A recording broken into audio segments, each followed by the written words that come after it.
Quand on regarde le Mont Blanc, on dit c'est difficile à escalader. Mais ils sont fous ces gens-là qui vont sur ces aiguilles. C'est difficile, mais ce n'est pas impossible. Quand on regarde les religions, on dit oh là là, aujourd'hui, terroristes, les musulmans contre les chrétiens. Avant, c'était les chrétiens, la croisade qui étaient contre les musulmans. Et alors, les religions nous divisent. Pas du tout. C'est notre tête tordue qui nous divise. Parce que la parole de Dieu nous est adressée, mais on la prend comme on veut. Les croisades, qu'est-ce que c'était? On devait défendre le bassin de la Méditerranée pour avoir le commerce, les bateaux. Parce que les Phéniciens d'abord, les Arabes après, ils avaient aussi des bateaux qui faisaient le commerce. Ils faisaient la concurrence à Venise, à Gênes, peut-être à la France, peut-être à la Suisse. Non, la Suisse n'avait pas encore de bateaux à ce moment-là, là-bas. Mais l'Espagne, sûrement le Portugal. Aujourd'hui, on dit que les musulmans ils sont en train de faire la guerre, de tuer tout le monde. Non. Ils sont en train aussi, comme tous les êtres humains qui peuvent dévier, de faire de l'argent l'idéal plus grand de leur vie. Aujourd'hui, c'est le pétrole. Bon, ça sert à beaucoup de gens très puissants, les Américains, les Chinois. Alors, on fait la guerre pour avoir ce terrain-là, plutôt qu'il y ait des compagnies européennes, il y a des compagnies arabes. Ils ont tout à fait raison, sauf de tuer les gens. Ça, c'est pas bon. Mais ça changera. Nous aussi, on en a tué beaucoup de gens. Pensons, je vais offenser personne, parce que les Allemands sont les premiers à dire mea culpa. Et ils sont morts aussi contre ce nazisme. Mais on l'a fait aussi. En Yougoslavie, on a fait la même chose. Donc, doucement. Abdelkader, il est dans le gouvernement. On dira, il est dans la politique. Je ne sais pas s'il est dans la politique, mais je sais que c'est un endroit qui ne cherche pas l'argent, il cherche plutôt à venir se former pour mieux servir son pays. Et moi, je suis fils de paysan de Bergame. Mes grands-pères venaient couper le bois ici en Suisse pendant l'hiver pour gagner un peu d'argent. Hein? Et après, ils rentraient chez eux. Cette émigration qu'aujourd'hui on dénonce tellement, mais c'était notre vie historique. Nous, on était en Argentine, les autres ils étaient aux États-Unis, et les autres, ils ne peuvent pas venir. Pourquoi? Parce qu'ils vont manger notre pain, mais c'est un pain qu'on a quand même fait avec le blé des autres. Moi, je suis en Afrique depuis 60 ans. J'ai assisté à ces choses. Ce n'est pas tous, ni les Français, ni les Italiens, ni les Allemands, qui sont des colons. Mais il y a eu quand même des méthodes coloniales, il y en a encore aujourd'hui. Qui établit les prix de matières premières? Qui? Ce sont les Africains? Dans leur territoire, il y a ça? Qui établit les prix? C'est à Londres qu'on établit les prix. Et c'est facile d'établir les prix avec des gens qui ont une seule ressource. Parce que si tu ne le vends pas, il va pourrir, ton coton va pourrir, ton cacao va pourrir. Alors, je te donne ça et tu me le vends. Et c'est tout. Voilà comment le marché mondial continue la colonisation. Et nous savons bien que les États-Unis n'ont pas encore signé les accords sur le marché mondial. Maintenant, ils ne reconnaissent même plus la conférence de Paris, etc. Vous voyez, on n'a pas discriminé les gens. On a simplement à dire, on est des êtres humains, on a une grande puissance qui peut être utilisée pour le bien et pour le mal. Merci, M. Abdelkader. Maintenant, je vous dirai une autre phrase qui m'a vraiment fait du mal au départ.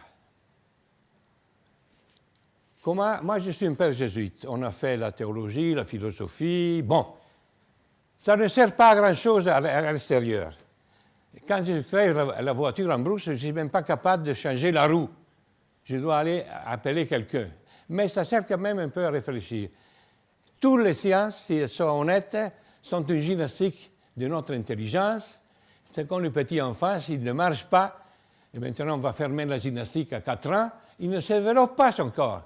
Donc, j'étais parti au Tchad tout à fait par hasard. Non, par providence. Je ne crois pas à la providence parce que je lui serre la main tous les jours. Mon supérieur provincial de l'époque était un prêtre qui était en Albanie à l'arrivée du communisme. les séminaristes ont fait des tracts contre l'arrivée des communistes. Eux, ils ont fait vite. Ils ont fait l'enquête, ils ont trouvé la machine à taper au séminaire, ils ont pris 10 séminaristes, le recteur, le père spirituel, le père économe, tout ce mur, tra-ta-ta-ta-ta-ta, et l'autre, il est tombé avant que la balle le prenne. Donc la nuit, au milieu des cadavres, il s'est rehaussé, il est parti en Italie, à Milan, il a fait toute la route de Yougoslavie jusqu'à arriver à Milan. Et il est devenu supérieur de tous les pères. On a fait bien de le faire, parce que c'est un type qui a souffert, il connaît la souffrance. C'est une grande maîtresse de la souffrance, une grande maîtresse. Même en Afrique, les gens le savent, hein, parce que même s'ils n'ont pas fait A, B, C, ou ils n'ont pas fait les grands logarithmes, la sagesse est là. Quand on a voulu choisir quelqu'un pour aider les femmes dans le village à prendre les premiers médicaments, on a pensé à des filles scolarisées. Une femme a dit non. Pourquoi? Mais c'est lire et écrire. Elle ne connaît pas la souffrance. Donc, elle sait lire et écrire, bien sûr, mais l'essentiel, c'est de comprendre l'homme, de comprendre la femme. Bon, c'est pour dire. Bon, alors, ce père, il me téléphone, j'étais en 3e année de philo, je devais faire l'examen. Bergamasque, je t'envoie au Tchad. Au Tchad? C'est où le Tchad? Moi, je dois aller au Brésil. J'ai déjà commencé à faire un peu de portugais. Il m'a dit, écoute, Brésil au Tchad, c'est toujours la mission. Prépare-toi et pars. Bon, nous, on ne fait pas comme ça, mais on dit, bon, ceux qui viennent de supérieur, c'est la voix de Dieu, on part. Bon, j'ai dit, mais je ne connais pas le français. Tu l'apprendras. Je l'apprendrai, oui, je suis parti au Tchad, on m'a mis pour faire, quand j'étais italien, un alphabet du français, à enseigner le dessin aux enfants de l'école primaire. Alors, je prends, je trace, je dis, tirer une recte. Ceux qui sont italiens savent ce que ça veut dire. Personne bouge. Tirer une recte. Personne bouge. Je prends sur le tableau, je trace. Le petit là devant, mon père, on dit tracer une ligne droite. Moyennant quoi, le père supérieur me dit, vous êtes un bon missionnaire, généreux, mais je vous envoie en brousse avec le père Rosebellil, qui était un médecin parisien, qui avait passé plus de la moitié de sa vie à Pigalle, dans ces régions-là, de la noblesse de Rosebellil, comte de Rosebellil. Après, il s'est converti, il est parti au Tchad faire pénitence, parce qu'à l'époque, aller en mission, c'était quand même un peu dur. Bon, et moi, je suis parti chez lui. Ce type-là, il faisait cuire la nourriture 3 fois par semaine. Et en plus, c'était 4 enfants de l'école qui venaient de loin, qui faisaient la nourriture, et ils avaient le droit de manger avant nous. Donc, quand c'est arrivé à la table, on regardait au fond de la marmite, il n'y avait pas grand-chose. Et moi, j'avais faim, j'avais 23 ans. Bon, en tout cas, c'était l'an de la providence pour moi. Parce que, étant médecin, les gens venaient jour et nuit, et finalement, il était fatigué. Alors, un jour, arrive une femme avec un enfant dans ses bras, de 27 km du village de Guilaco. Je vous dis ça parce que maintenant, je passe tous les jours après 50 ans. Le père, son réflexe de médecin, il regarde, parce qu'il n'y a pas tellement de microscopes ou d'analyse. Ah, je te dis, il est anémie au dernier stade, toujours en retard, il faut venir avant, comment l'enfant va mourir? Bon, la pauvre femme s'est assise là, sous la véranda, elle est encore là, cette véranda. En attendant quoi? On ne sait pas. Une maman avec un petit qui est en train de mourir. Sur quoi on entend le bruit de voiture. Il y a 2 Land Rover qui arrivent, descendent des grands messieurs avec tous leurs habits de chasseurs, de buffles. Ils allaient en Centrafrique à la chasse du buffle. Et ils demandent, est-ce que le père Gardier est là? C'est moi. Ah, c'est vous. Ah, on est venu à la chasse du buffle et on a dit que vous étiez là, on vient vous saluer.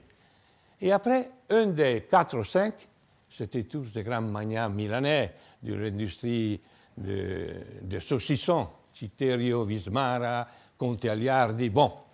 Et ce jeune, il dit, mais vous ne voyez pas que l'enfant est en train de mourir? Et le père dit, oui, je vois, mais je n'ai rien. Je n'ai rien. Il y a des médecins. Alors il rentre dans la salle à revers, il sort ce qu'il faut pour faire la compatibilité, les sachets de sang qu'ils avaient dans leur frigidaire, il descend, il transfuse, et voilà qu'il a arrêté tout ce monde-là qui allait à la chasse de buffle pour cette petite fille, qui après 3 jours, elle est ressuscitée, elle a pu partir dans son village. On dit que les Africains sont passifs. Mais qu'est-ce qu'elle doit faire, cette pauvre femme, devant cette chose-là? Qu'est-ce qu'elle doit faire? Il y a un blanc là, d'auteur, il n'a rien, il ne peut rien faire, qu'est-ce qu'elle peut faire elle? Rien. La résignation, non, ce n'est pas la résignation. C'est l'oppression de la situation qu'elle accepte. Quelquefois, il se jette aussi au fond du puits quand l'enfant est mort. Parce que le chagrin est énorme. Ce n'est pas de la passivité. Résultat, moi que j'étais avec ma licence en philo, je n'avais pas changé la roue de la voiture, mais j'avais quand même encore un peu de cœur, avec un peu de foi. Je me suis dit, mais ma foi, ma charité ne sert absolument à rien dans ce cas. J'ai compris que Dieu nous a donné tout ce qu'il fallait, mais il faut l'exploiter.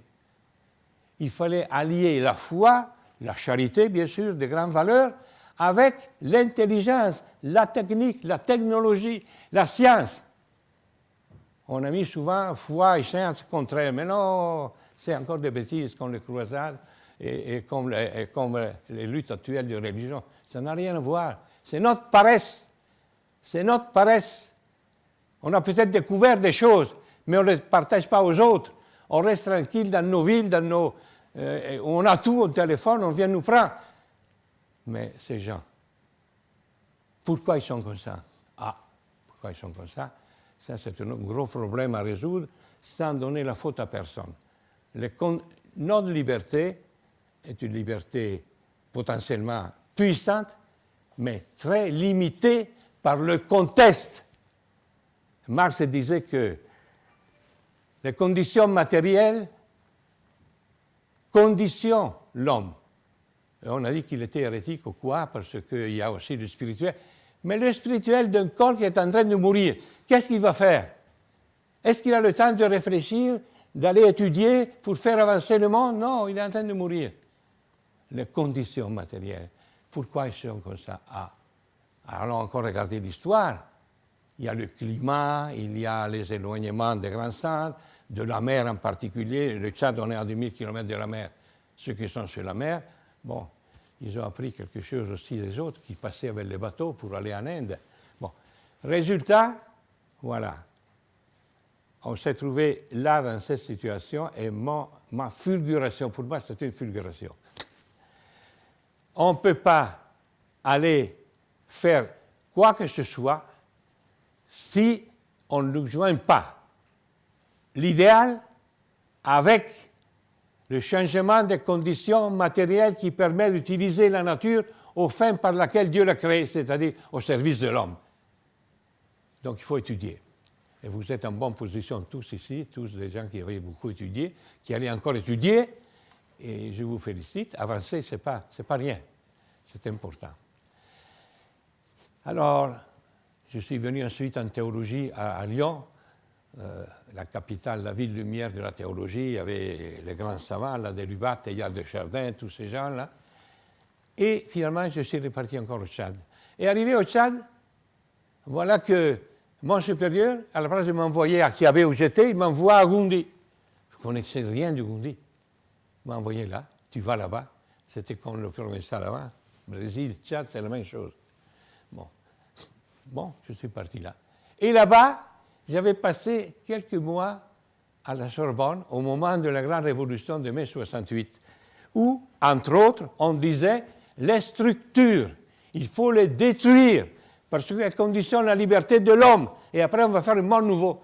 Bon, j'ai compris après que c'était une bonne intention, mais On a fait encore d'autres structures. Non? Après, même quand on a détruit le système, il faut en faire un autre.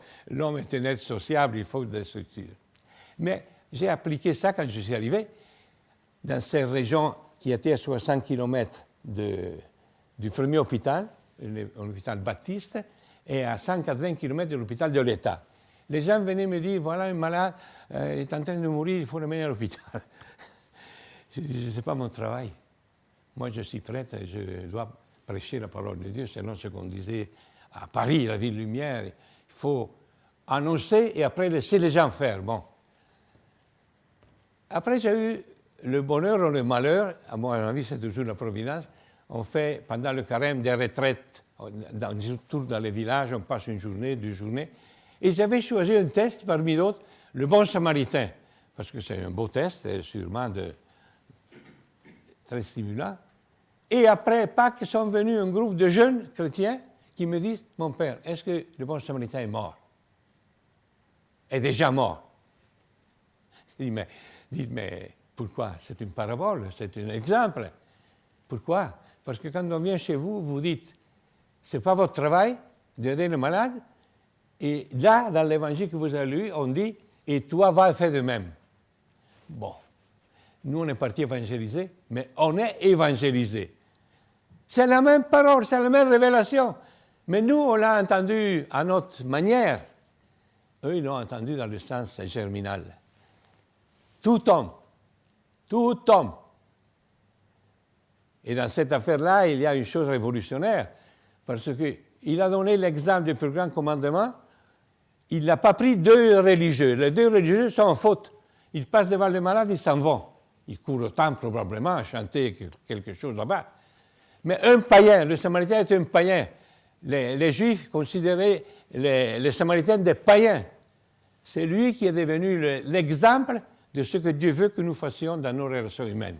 Venir au secours en dépensant ce qu'on a, en partageant ce qu'on a et en mettant au risque notre vie. Parce que comme ces larrons, ils ont attaqué ces bandits de la route, ils ont attaqué l'homme qui était sur la route, ils pouvaient attaquer aussi le Samaritain. Il s'est arrêté, il a lavé tout ça. Bon, c'était extraordinaire. Bon, résultat, j'appelle l'évêque il me dit, si je fais un hôpital, d'abord, je n'ai pas l'argent. Mais deuxièmement, la moitié des missionnaires va rentrer en Europe, parce qu'ils étaient tous 68 ans comme moi. Et il m'a dit, après, mais si j'étais vous, je le ferais. Ah, je dis, donc, c'est même dans le pétrin maintenant, lui, il ne le fait pas, mais moi, je le fais. J'ai compris après, lui, l'évêque, il ne peut pas que la moitié des gens le quittent, et moi, je suis un simple prêtre, s'ils me sont contre, et ils ont été contre. Mais j'ai commencé à faire l'hôpital, j'ai mis des lits. Ils disent, comment tu mets des lits là? Les Africains dorment par terre, tu es en train de changer la civilisation africaine.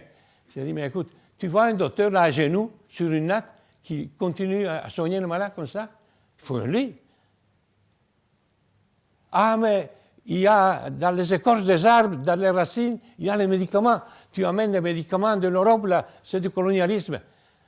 Bon, ce type-là, il est venu après à l'hôpital un jour. Il avait cassé le fémur. Ils étaient un peu méchants. J'ai dit, mais attends que je vais chercher une écorce, là, je vais te donner ça pour sucer, peut-être que tu vas guérir, non? Et une de ses sœurs qui m'avait dit ça, des nattes par terre, là, elle est venue chez l'hôpital avec une autre, mal au ventre. Et je la mets, je dis, attends, je regarde s'il y a encore des nattes par terre. Oh, il dit, malheureusement, il n'y en a pas. Je dois t'amener à un endroit qui ne te convient pas, tu as une sœur, à la maternité.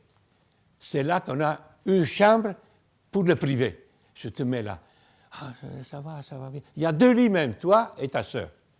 Quand elle est sortie guérie, j'ai dit, écoute, maintenant ne raconte plus de conneries parce que c'est l'heure d'en finir.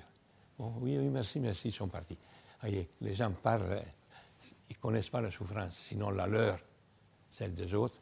Bon, en tout cas, quand j'ai fait l'hôpital en 1974, grâce au président Tombalbaye, que pour moi, il m'a accueilli, parce que son ministre avait interdit les avions Hercule C-130 italiens qui allaient au Zaïre, transporter la base italienne en Italie. Ils allaient à vide. Ils avaient 37 tonnes de matériel à Milan pour ouvrir l'hôpital. Il dit non. grâce à un ami de Tombarbaye, j'ai vu Tombarbaye, il appelle son ministre et il dit, tu as empêché les avions de venir, pourquoi? Ah, monsieur le Président, mais c'est des avions italiens militaires. Qu'est-ce que va dire la France? Tombarbaye m'a dit, non, mais qui a signé les accords de coopération? C'est moi, non, c'est pas toi. Va amener l'accord au père de faire venir ces avions. Et on a continué comme ça. Finalement, on a fait l'hôpital. Et on a fait l'hôpital jusqu'à 1974, 1986. J'avais des médecins qui venaient d'Europe parce qu'on n'avait pas encore de médecins. Mais Tombarbaye m'avait donné un conseil. Il m'a dit, mon père, ne soignez pas les malades avec des ignorants. Il savait bien de quoi parler. Parce que, disons que le cœur est le cœur, mais il est à service de l'intelligence.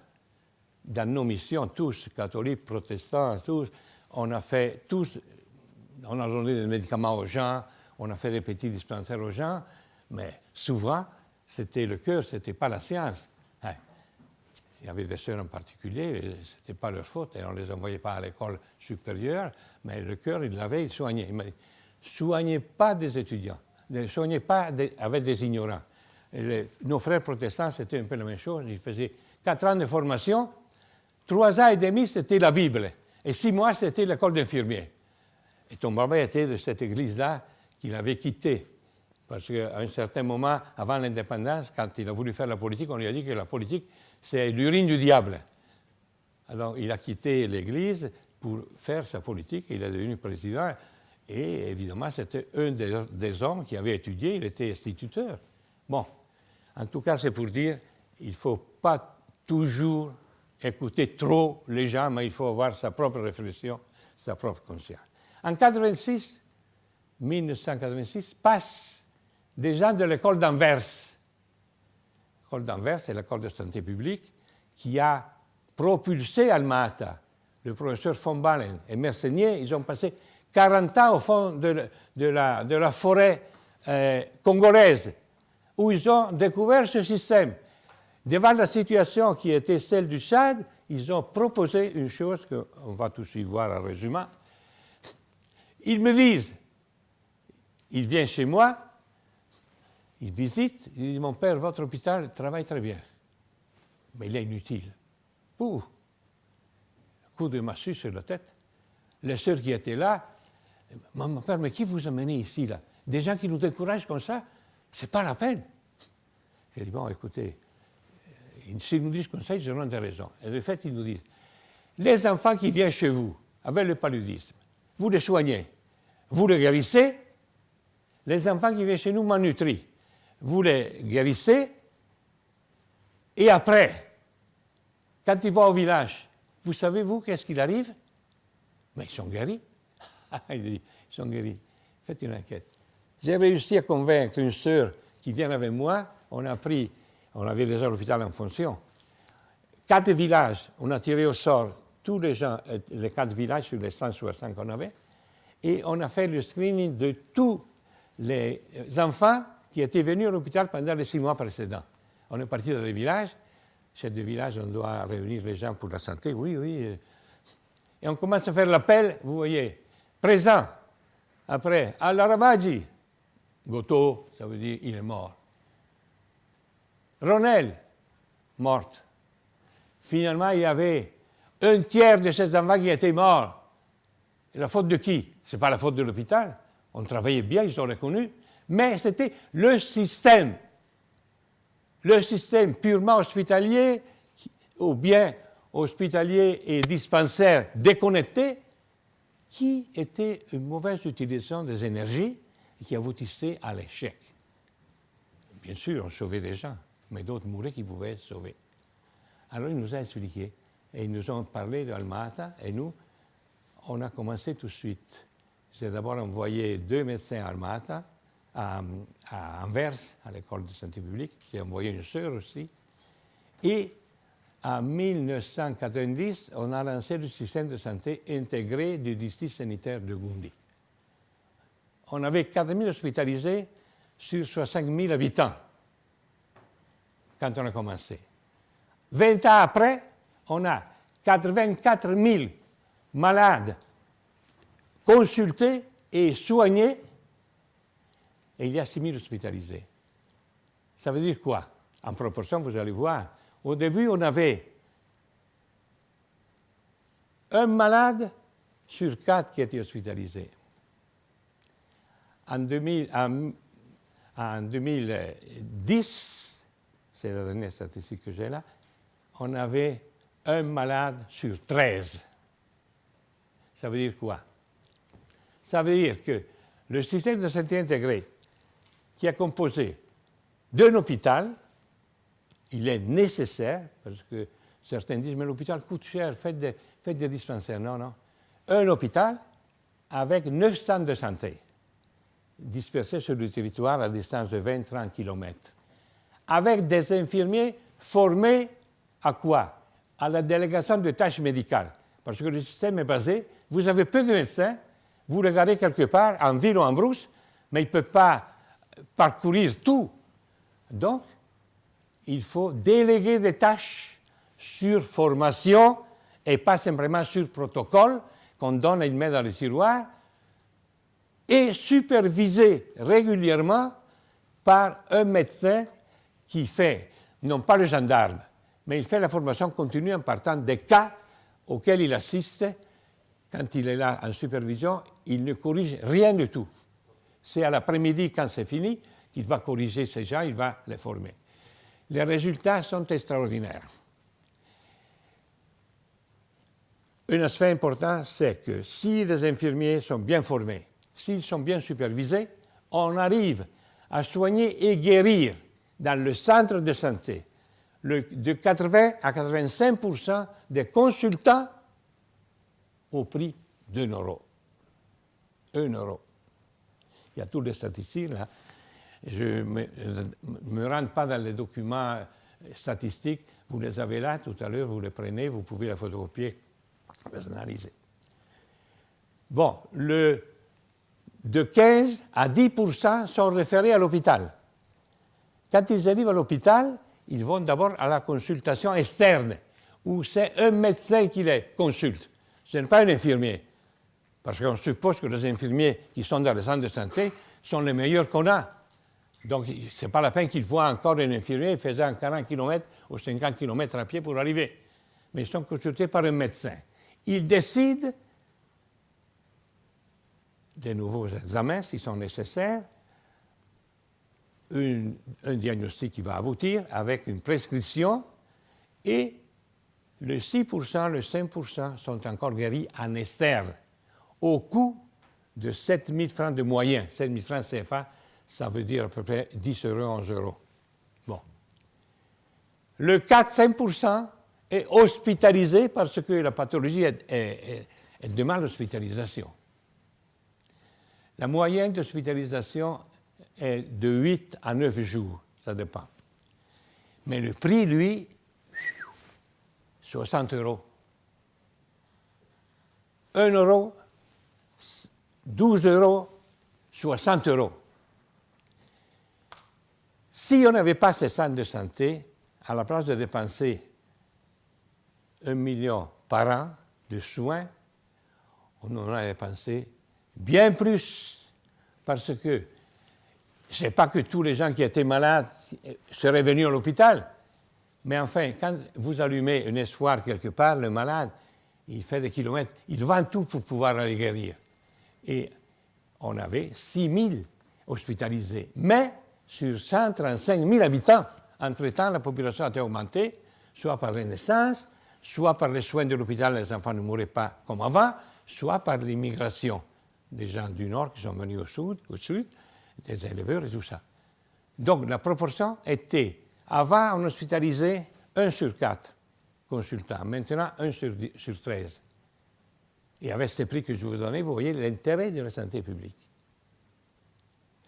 Bon, c'est, comme mon chef Delcade vous a déjà dit, on a reçu 3 prix mondiaux de la santé pour tout ça.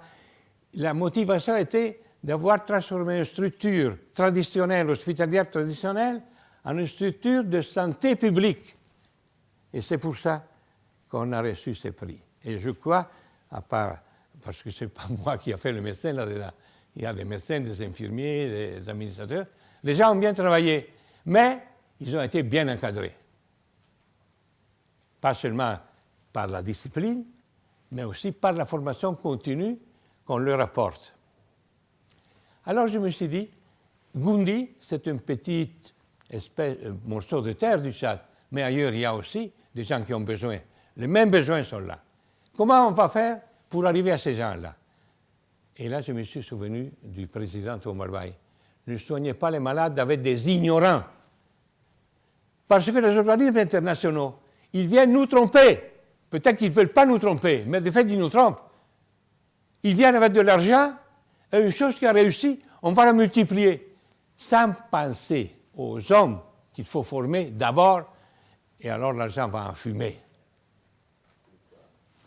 Ça, c'est une chose. Et en plus, les organismes internationaux qui viennent, ils ne comptent jamais le facteur temps.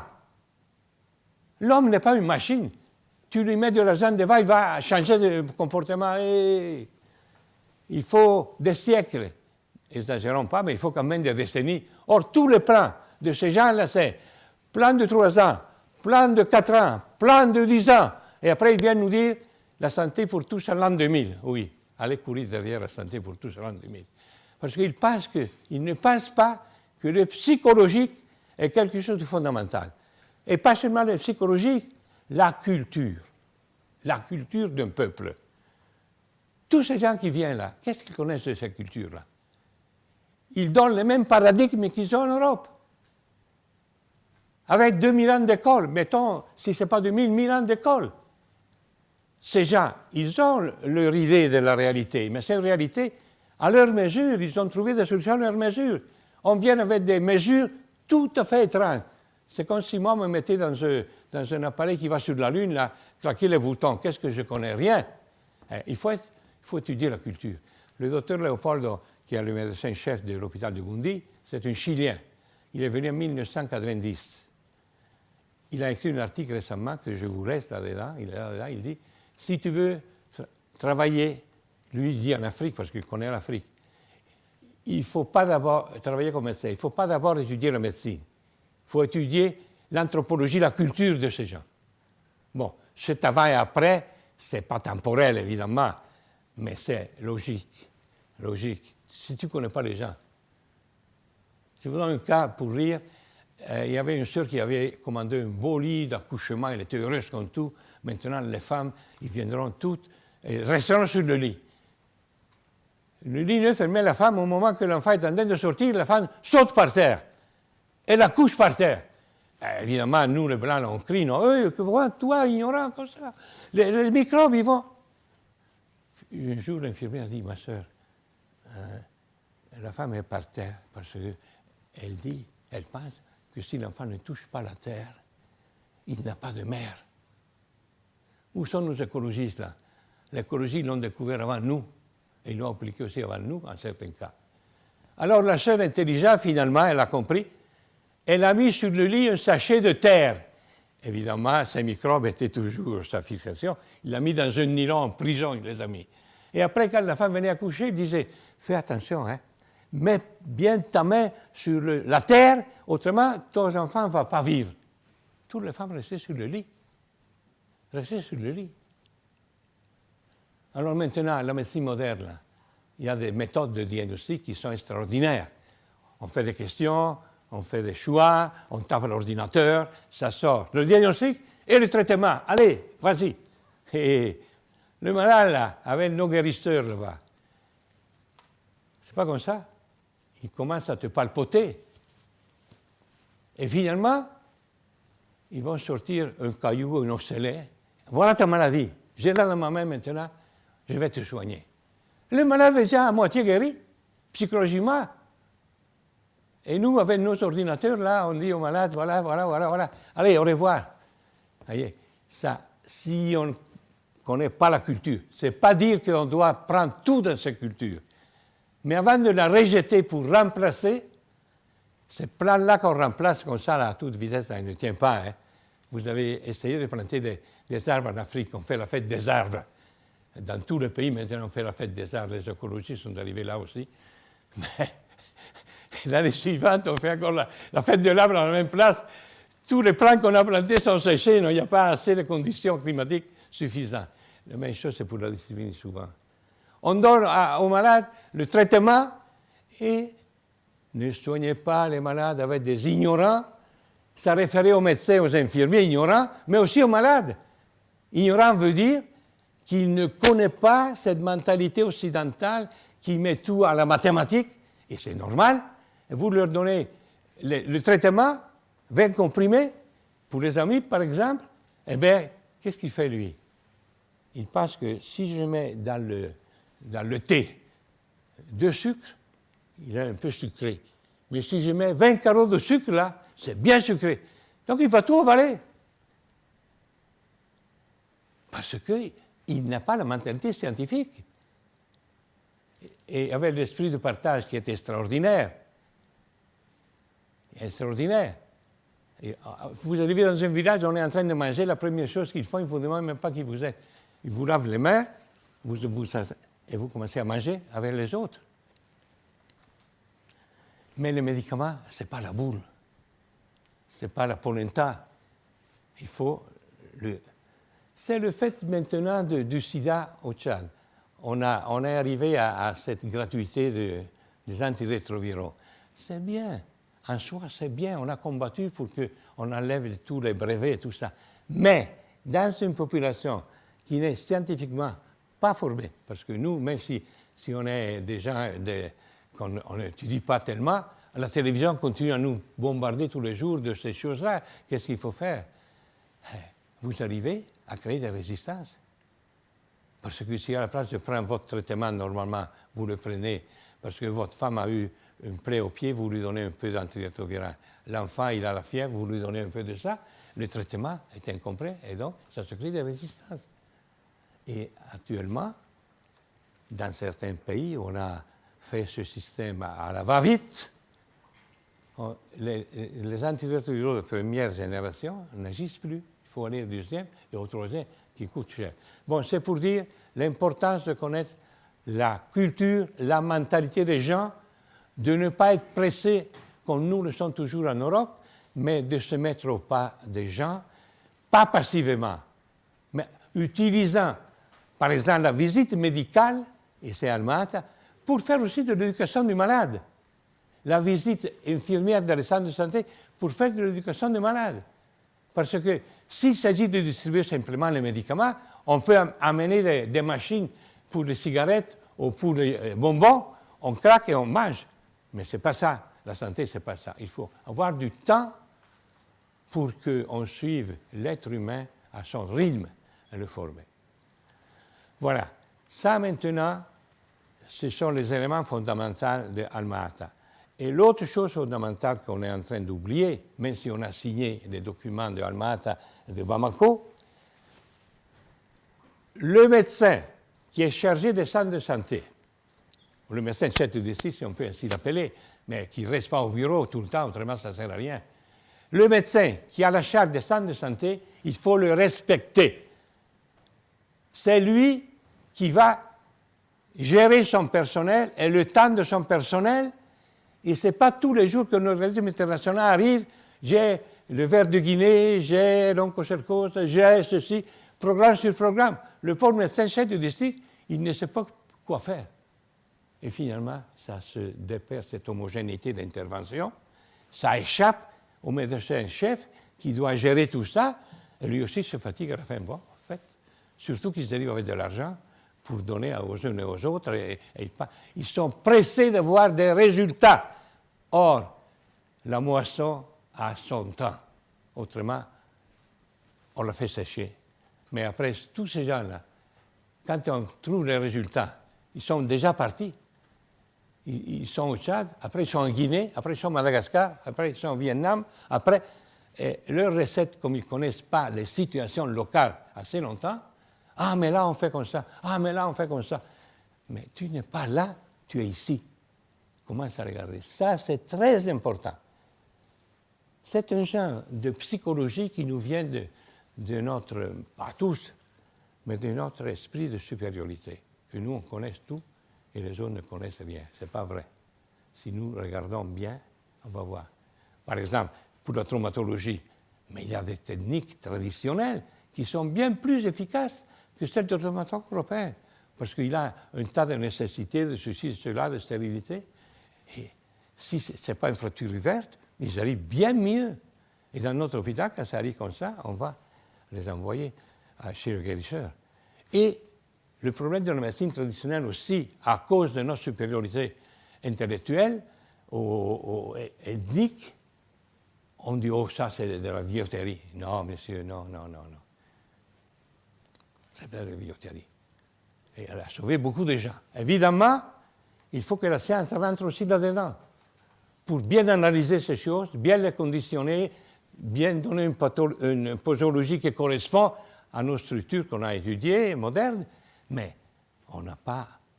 L'autre gros problème dans ce camp-là, c'est ce qu'on est en train de faire maintenant dans certains pays. Un des gros problèmes de ce pays, c'est qu'on n'a aucune connaissance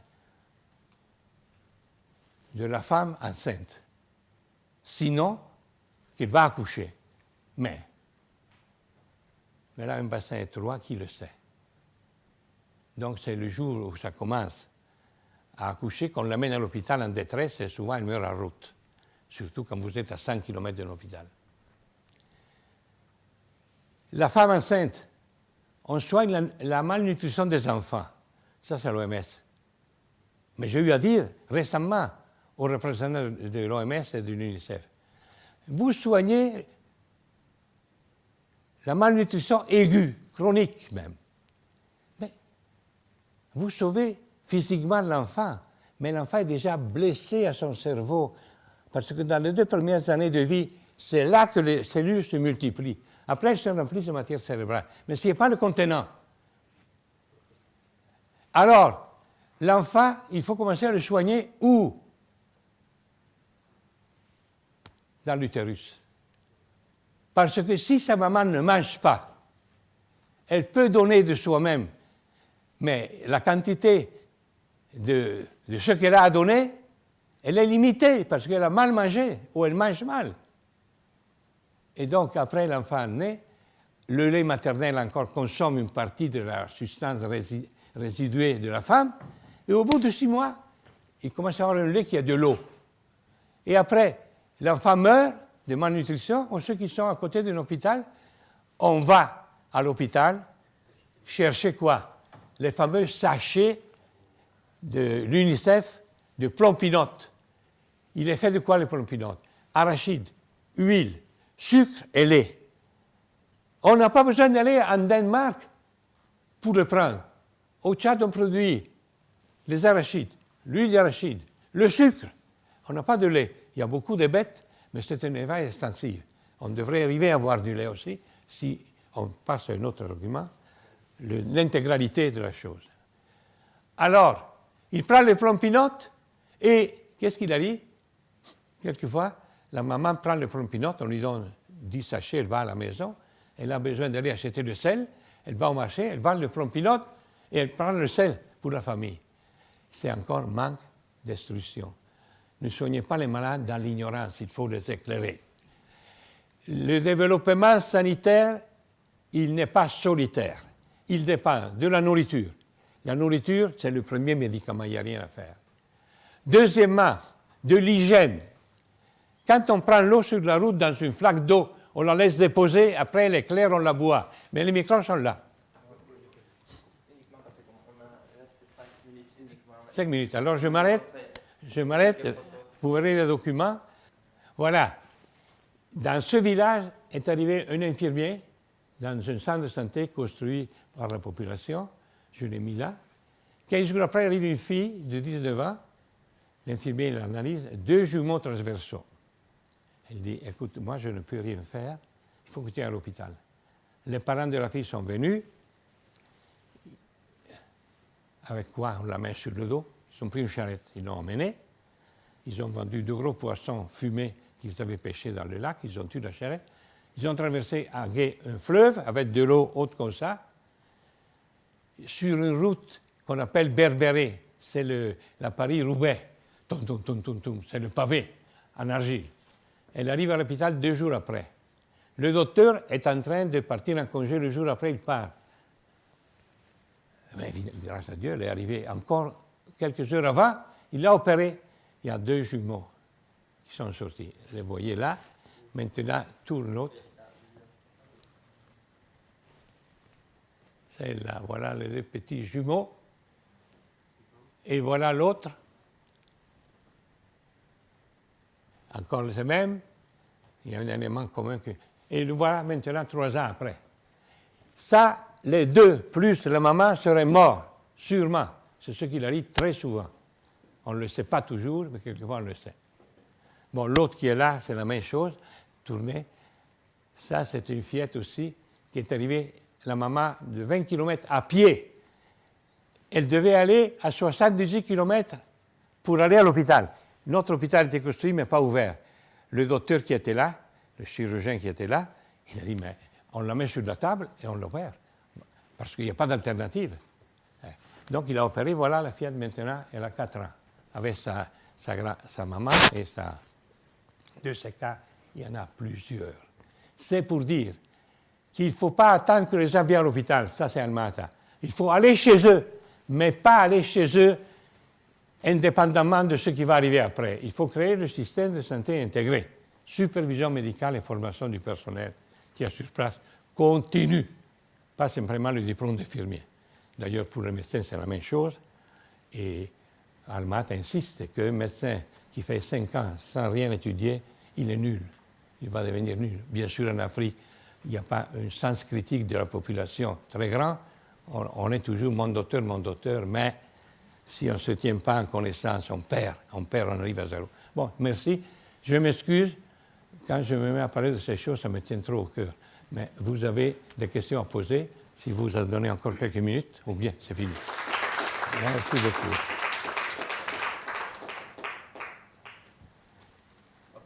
Question, moi j'ai un commentaire. À part la motivation qui est extraordinaire pour l'homme, pour aider la personne, je trouve que la qualité la plus importante qu'il a montrée, c'est l'écoute. Parce que tu vois, il a fait un hôpital, et quand il a fait un hôpital, il y a quelqu'un qui est venu lui dire ça ne sert à rien. Et lui, il a changé. Donc tu fais un hôpital, ce n'est pas une petite maison pour les chaînes. Il a changé son avis. Il s'est mis, il a écouté les autres qui étaient experts. Et donc ça, je pense, c'est une qualité extraordinaire en santé publique et aussi humaine. Parce que dans notre période, l'écoute, c'est quelque chose d'assez rare. Et donc, je pense que la qualité plus grande était celle-là. Merci, surtout pour un vieux. C'est pas facile d'écouter le plus jeune.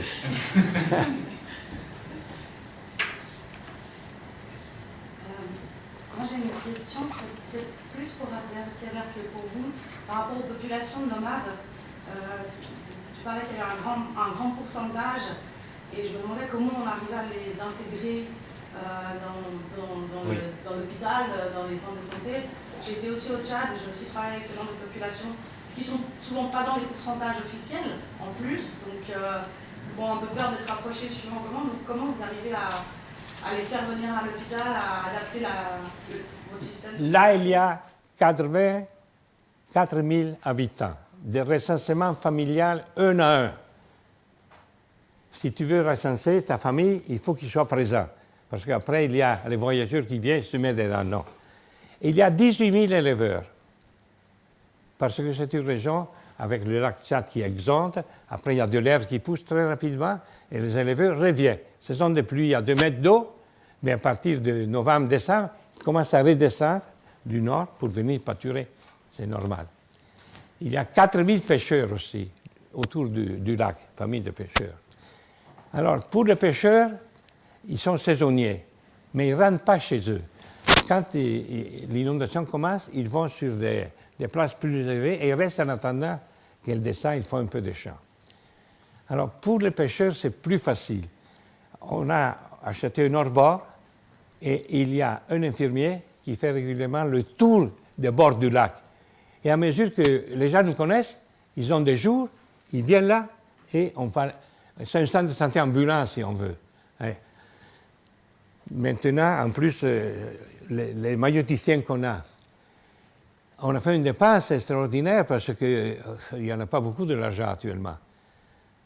On a fait une équipe qui tourne dans les villages.